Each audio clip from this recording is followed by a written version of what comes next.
তব কথামৃতং তপ্ত জীবনং কবিভিরিদিতং কল্পসাপহং শ্রবণমঙ্গলং শ্রীমদততং ভুবি গিনন্তি যে ভুরিদা জানা। আমার প্রিয় বন্ধুরা, আজ আপনাদের কাছে শ্রী শ্রী রামকৃষ্ণের অমৃতবাণী কথামৃতের কিছু অংশ পাঠ করে শোনাচ্ছি। ইচ্ছে আছে কথামৃতের পুরো বইটা একটু একটু করে পড়ে আপনাদের শোনাবো আর আমিও শুনবো। যদি ভালো লাগে তবে একটা লাইক, কমেন্ট ও সাবস্ক্রাইব করে দেবেন।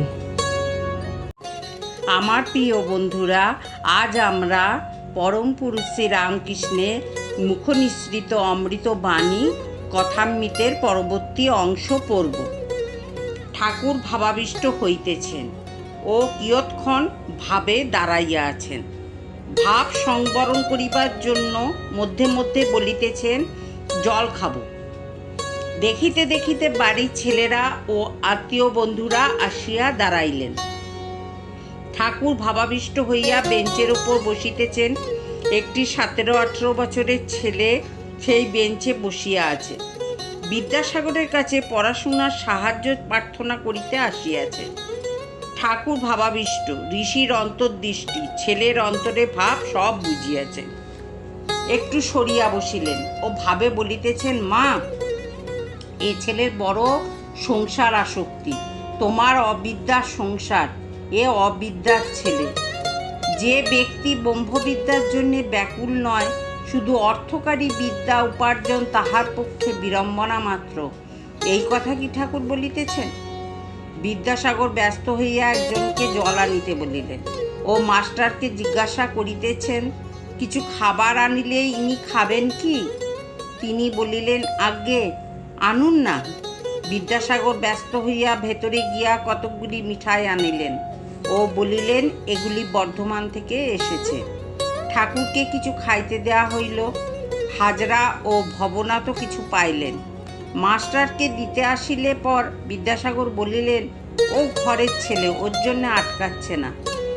ঠাকুর একটি ভক্ত ছেলের কথা বিদ্যাসাগরকে বলিতেছেন। সেই ছোকরাটি এখানে ঠাকুরের সম্মুখে বসেছিল। ঠাকুর বলিলেন, এই ছেলেটি বেশ সৎ, আর অন্তঃসার যেমন ফল্গু নদী, ওপরে বালি, একটু খুললেই ভেতরে জল বইছে দেখা যায়। মিষ্টি মুখের পর ঠাকুর সহাস্যে বিদ্যাসাগরের সঙ্গে কথা কহিতেছেন। দেখিতে দেখিতে একঘর লোক হইয়াছে, কেহ উপবিষ্ট, কেহ দাঁড়াইয়া। ঠাকুর তখন বলিলেন, আজ সাগরে এসে মিললাম। এতদিন খাল, বিল, হদ্দ, নদী দেখেছি, এইবার সাগর দেখছি। সকলেই খুব হাস্য করিতে লাগিল। বিদ্যাসাগর সহাস্যে বলিলেন, তবে নোনা জল খানিকটা নিয়ে যান। ঠাকুর তখন বলিলেন, না গো, নোনা জল কেন? তুমি তো অবিদ্যাসাগর নও, তুমি যে বিদ্যাসাগর।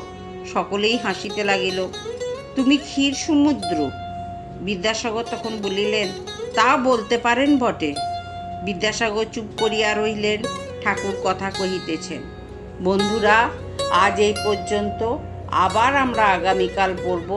আপনারা শুনবেন, কিন্তু খুব ভালো লাগবে, মন আনন্দে পরিপূর্ণ হয়ে যাবে। জয় ঠাকুর, জয় মা, জয় স্বামীজি। ওম স্থাপকায় চ ধর্মস্য সর্বধর্মস্বরূপিণে অবতার বরিষ্ঠায় রামকৃষ্ণায় তে নমঃ। ওম জননী শারদাং দেবী রামকৃষ্ণ জগৎগুরু পাদপদ্মে তয়োশ্চিত্তাং প্রণমামি মুহুর্মুহুঃ।